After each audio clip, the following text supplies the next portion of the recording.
ใส่หูเพิ่นให้เบิ่งเด้อว่า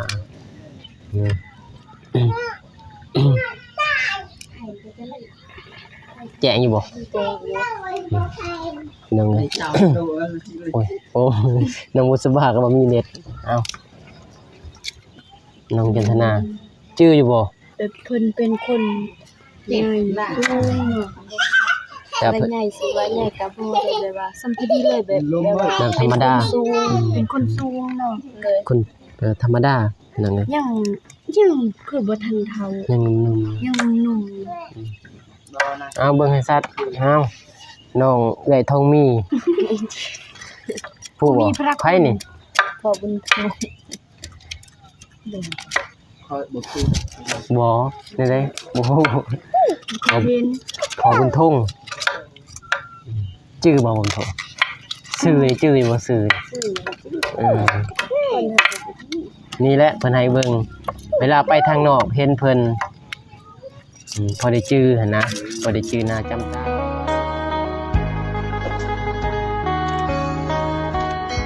เปิดภาพมา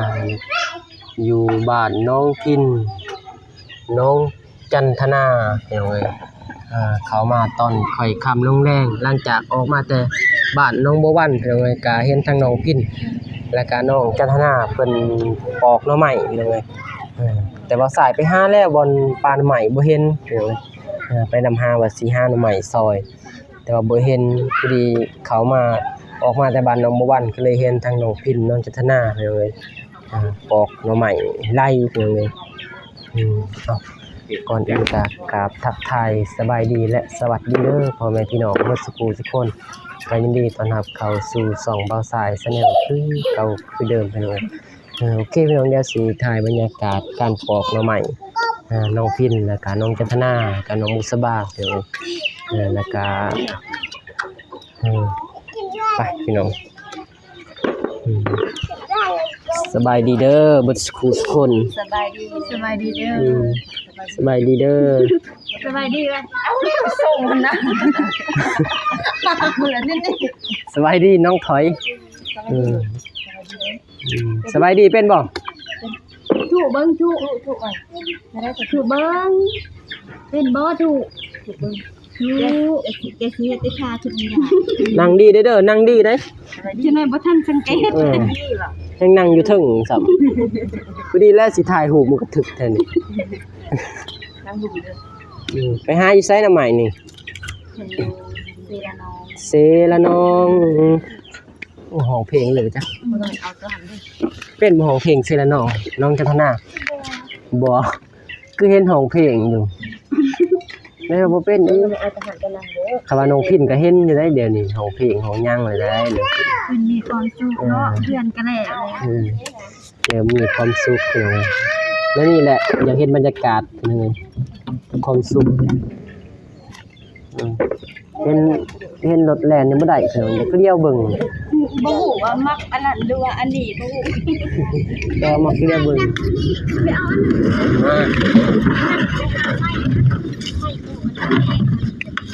โอ้หนุ่มดีว่ะนั่งมัดมืออะไรเนาะนั่นเอาปอกเสียดายบ่ได้ไปหาสวยเนาะตามไปแล้วจนฮอดเซละน้องคือกันแล้วไปวิทย์ครัวหันไปก็บ่เห็นเอิ้นหาก็บ่เห็นวิทย์เซโดนแล้วก็ฮอดอีซังบ่เขาดำหน้าแม่มาทางน่ะทางนั้นโอ้ยทางนี้แม่นแล้วซั่นบ่ถือกันแล้วปล่อยไปตามทางแม่นขี่รถกับอันนั้นเนาะขี่รถกับย่างมันสิถือกันได้ถ้าเฮาย่างไปแต่ทำอิฐก็ยังว่าโอ้ปะอยู่นี่บ่ยานบ่ได้ยินเห็นไปดำหน้าเมื่อวานนี่บ่แม่เห็นน้องจันทนาน้องพินลายว่าจักคนไปบ่จื้อซื้อ3ซื้อ4คนโอ้คือหลายเนาะมีแต่บ้านแก้วเองบ่มีบรรยากรรมบ่ได้ไล่ได้ 2-3 คนบ้านบ่ค่อยคือบ่สิบ่หลายดอกแล้วบ่ยังบ่แล้วบ่เช้าพวกมันแล้ว น้ำใหม่พี่น้องเอ้ยตัวนี้แล้วบ่สายมักที่สุด คือนอนลังดินนอนอยู่ใต้ดินถ้าว่าขึ้นมาเนี่ยก็ น้องจันท บ่ นา ปานใด นี่บ่วีพง หวยไปหาหน่อใหม่ถ้าน้ำในแล้วเนาะ มันงานเฟซโลก บ่มีน้ำมาเพิ่นแล้วอาบน้ำเซโดน เพิ่น เพิ่น มี แล้ว แต่หานั่งจับกับพาอย่างเดียวม หวยระวังถึกปูนได้มีด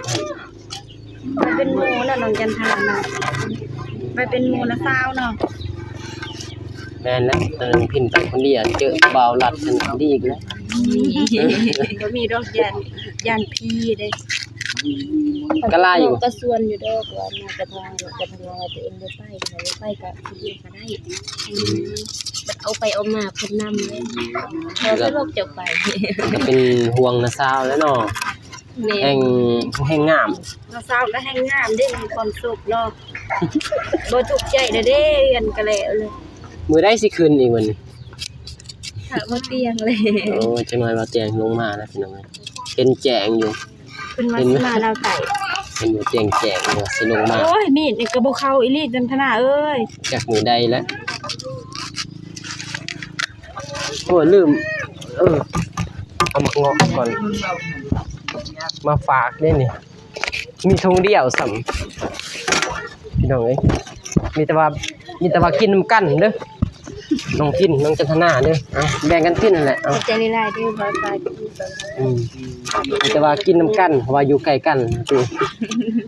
บุละหมากซ่องหมากพี่น้องเอ้ย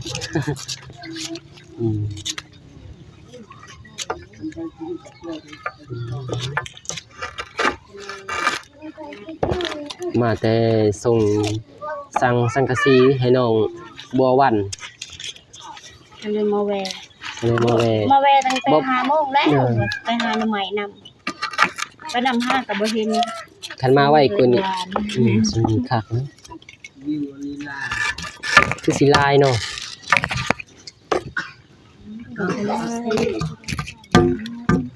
หมู่หาก่อนก่อนหาตำรางได้นี่โอ้ หมู่ห้าไปก่อนบ่ เด้อเฮ้ย โอ้คือมันยังมีอยู่เนาะมีอยู่ว่าหมู่ห้าก่อนก็ยังมีอยู่เด้ อาหารข้างยอดได้ อาหารสัญยอดสันเลิศโอ้ จำเจียวกะปิ อืม จำเจียวกะปินี่ก็สุดแล้วแท้นี่ ให้น้องจันทนาเฮ็ดบ่เปลี่ยนกันเนาะมีดอันเดียวเด้บ่มีแล้วว่าผ่ามีดเบิดแหละ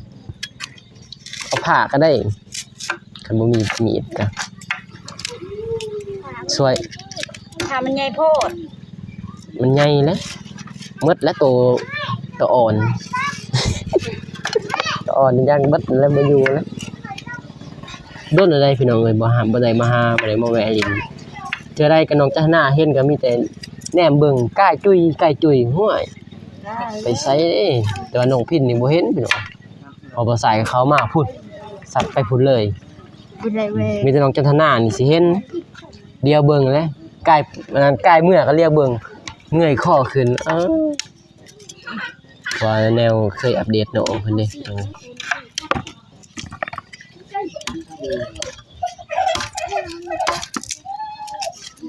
มันกระดันอี เดี๋ยวสิให้เบิ่งผู้ใหญ่เคยเห็นแล้วบ่ผู้ใหญ่อิหยัง ผู้ที่เพิ่นเคยช่วยเหลือทางนอกห้าน ตอน พ่อบุญทง เพื่อนน้องจันทนาเพิ่นก็สวย ช่วยบ่ช่วยแล้ว สวยบ่สวย น้องจันทนาเพิ่นบอกว่าช่วยเหลือน้องจันทนาแล้วก็น้องพิน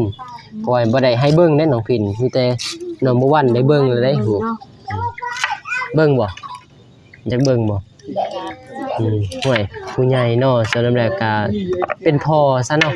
พ่อคนที่สองพี่น้อย ผู้มีพระคุณ ผู้มีพระคุณเฮามึงบางที่ ถ้าน้องพินบางทีน้องพินออกไปทางนอกนะแล้วว่าน้องจันทนาออกไปทางนอกถ้าเห็นเพิ่นก็ให้นบหรือว่าให้ทักทายซะเพราะว่าผู้มีพระคุณ เท้า ถ้าเพิ่นทักทายเฮาก็หาทักทายเด้อ เพราะว่ามีวาสนาได้เห็นหั่นนะผู้ใหญ่เพราะว่าเพิ่นอยากให้เบิ่งอยากให้น้องฮู้เพราะว่าบางที น้องไปทางอื่นเพิ่นเห็นเพิ่น บ่จื้อ บ่จื้อเฮาก็บ่ฮู้เนาะแม่นบ่ใส่มาเบิ่งแสนเบิ่งโทรศัพท์บ่สายถ่ายคลิปพี่น้องส่งทางน้องบุษบา บ่บ่มีเน็ตเด้ น้องจันทนาน้องพินเบิ่งก่อนพี่น้อง ช่วงนี้อยากจุก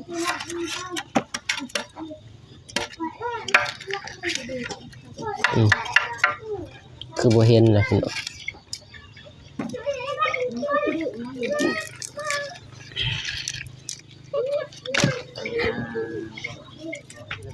อยากมืดๆดำๆแน่เด้คันผู้ใดดำก็สิบ่เห็นปานใดพี่น้อง โอ้ย เดี๋ยวสิให้ฮูปให้เบิ่งเด้อว่า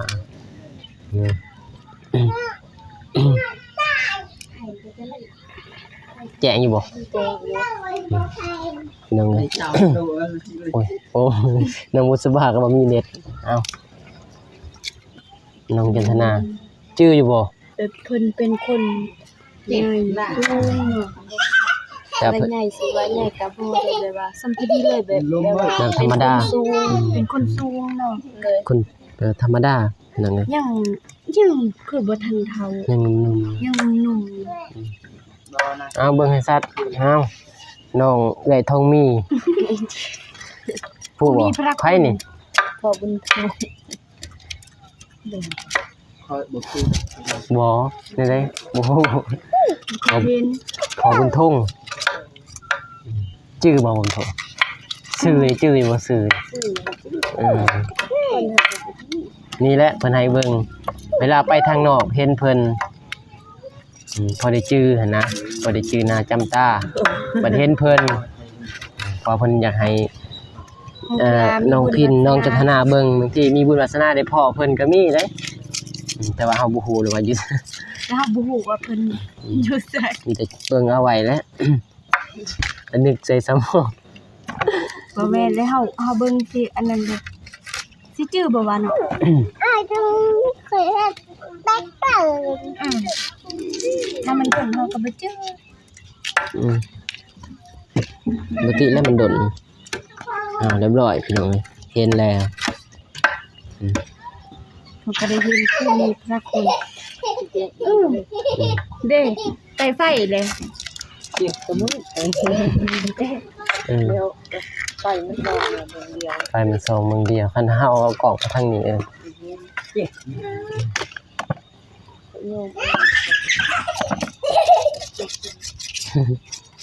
มื้อแรกยังบ่ได้กินนะคันตกมันบ่ทันจืดเด้อ มื้ออื่นบ่ได้เนาะหรือว่ากินเลยบ่ มื้ออื่น มื้ออื่น มื้อแรกยังบ่ทัน คิดว่าสิกินมื้อแรกนี่โอ้ยถ้าว่าใส่ปะเลยเด้น่ะบ่ได้ปอกเดี๋ยวว่าจะกินตัวนี้นี่นะนี่ก็บ่ปอกเลยปะเลยเพิ่นนี่กินหมดจังนี่แม่ว่าฟันเบิ่งถ้ามันอ่อนแล้วแบบบ่อยากให้มันออกเลยจากเปลือกนี่นะสินี่แบบนี้น้องพินบ่อยากให้มันออกแบบนี้เลยเวลาปอกมาเห็นขาวๆเลยคือนี่ก็ตัดเลยนี่สิเป็นบ่กินนี่ เป็น มันแข็งเอาแต่คอท่านอยู่ดอกนั่นเด้บางทีน้องพินตัดออกเบิดบ่เอาแต่คอมันก็ได้อยู่ เอาแต่แบบนี้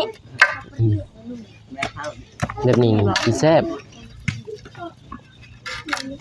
เบิ่งน้องพินให้ทิ่มหมดบังตัวนี้นี่ก็เป็นอยู่พี่น้องกินได้อยู่ครับแต่ว่ามันบ่มีเปลือกถ้ามันเป็นแนวนี้นี่แซ่บเนาะแล้วเฮาปอกมามันมีเปลือกมันนี่ถ้าเป็นอันนี้ก็บ่ปานใดเด้นี่บ่อยากกินได้ตัวนอกมัน ตัว มัน นี้ บ่ นี่มันอีหยังว่ามันเป็นอีหยังต้ามันตอนนี้ ตะปูด แม่นนอนมันเนี่ย ตะปูด ต้าต้า อืม ต้า แต่บ่ค่อย เป็นหนูนี่แหละ มันตะปูด คันเขาเว้ากับตัวนี้นี่สิออกมาเป็นส่วนเกิน พอดีเต็มหม้อหนึงนี่เนาะหม้อซ้ำกลางนี่เนาะพอดีเต็มพี่น้อง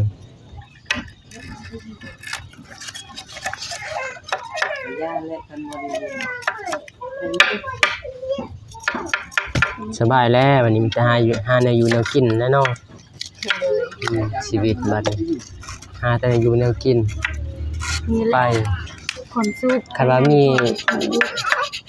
ข้าวก็มีแต่หาแนวกินอย่างเดียวเนาะเพราะว่าบ้านก็ฝนตกก็บ่เปียกแล้วพี่น้องน้องพินน้องจันทนานี่ตกแห้งสำได้ก็บ่เปียกล่ะมีแต่ว่าแดดร้อนนี่จะอยู่ข้างล่างนะ คันว่าฝนนี่พอได้สนอยู่พี่น้อง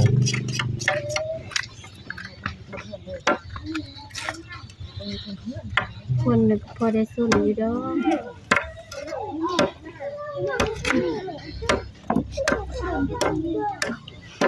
แต่ว่าคนที่ว่าเขาบ่ได้อยู่บ้านอยู่ในแบบชนเผ่าชนในจังหวัดเนาะเขตบ้านนอกนี่สิบ่มีเลยพี่น้องน้ำไม้แบบนี้สิไปหานี่แบบอยู่ตัวเมืองตัวหยังนี่บ่มีถือว่าหายากสุด เดินในเมืองหายากสุดเลย อยู่ในเมืองนี่มีแต่ซื้อเอาอย่างเดียวจึงสิได้ อยู่กับแพงนะ ถ้าบ่ซื้อก็บ่ได้กิน ถ้าต้มนี่ซื้อนี่เทื่อนึงนี่ก็บ่อิ่มซ้ำพี่น้องเอ้ยแม่นบ่ ดูเขาคอย ระวังมือเด้ระวังถึกมือกันเด้ มีดมันนะคะจับมือ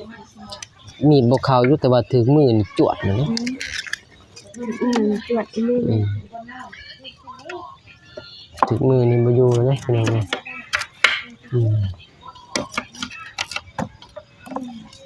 มาลินมายามน้องพินพี่น้องเอ้ยสิโดนเติบแหละ ดุนเลย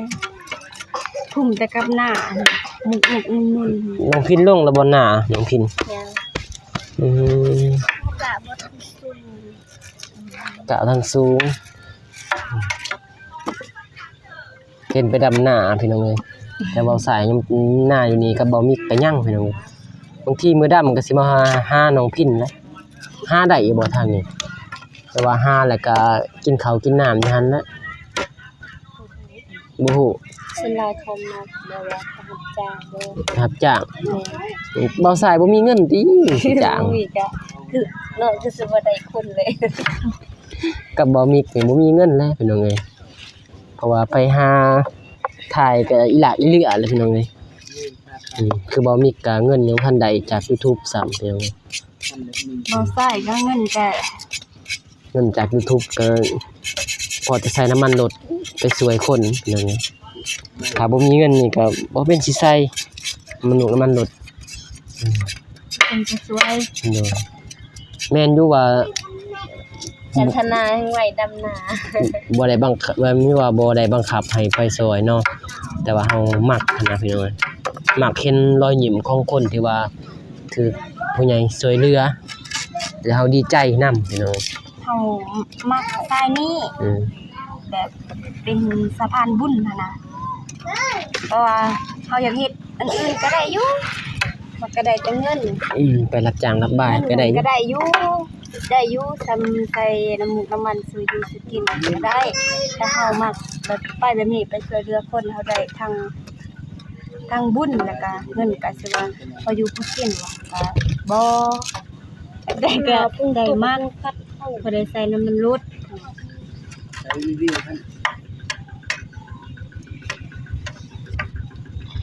ขั้นแล้วจับหน่อไม้แล้วก็มาทูใส่แคนเอง ตุ้ม ตูบอยู่ คืออารมณ์บ่อยากดีปานใด ทำแล้วนั่นบ่แล้วซ้ำได้ปอกน้ำไหม ปลาสายกับน้องบุกกะยันพี่ นี่ก็ทุ่มหนึงยังไงเป็นเวลาทุ่มหนึงเลย ยันพี่อายาไว้กับตุ๊บมีแต่นั้นนะเด้อ โดย มีแต่สิเว้าภาษาหยังก็เว้าเลยบ่ได้ฮู้นำ สิผิดกันก็อย่านะสุดพวกเจ้าแล้วบัดนี้ พี่ก็บ่ฮู้แล้วว่าแหละ ขอแต่อย่าเอามีดอันนั้นใช้กันกับพ่อนะ จันทนาแห่งหน้าบูดอยู่จักสิมาอีหยังแหละ โอเคพี่น้องเอ้ยบ่าวสายก็สิออกเมื่อแล้วบัดนี้สิออกเดินทางพี่น้องเอ้ยเพราะว่าค่ำมืดนะพี่น้องเอ้ยสิจบคลิปไปเพียงเท่านี้เด้อพี่น้องเด้อมาทางน้องจันทนาแล้วก็น้องพินพี่น้องเอ้ยบ่มีหยังน้องเพิ่นเฮ็ดปอกหน่อไม้ไปหาหน่อไม้มาพี่น้องเอ้ยพอได้อาหารแลงอยู่ อะไรแนวกินอะไร เลยคลิปพี่น้องเมตตาพบพ่อกันใหม่ในคลิปหน้าเด้อพี่น้องเอ้ยอยู่ดีมีแฮงมื้อสุขทุกคนพี่น้องไปบ๊ายบายพี่น้อง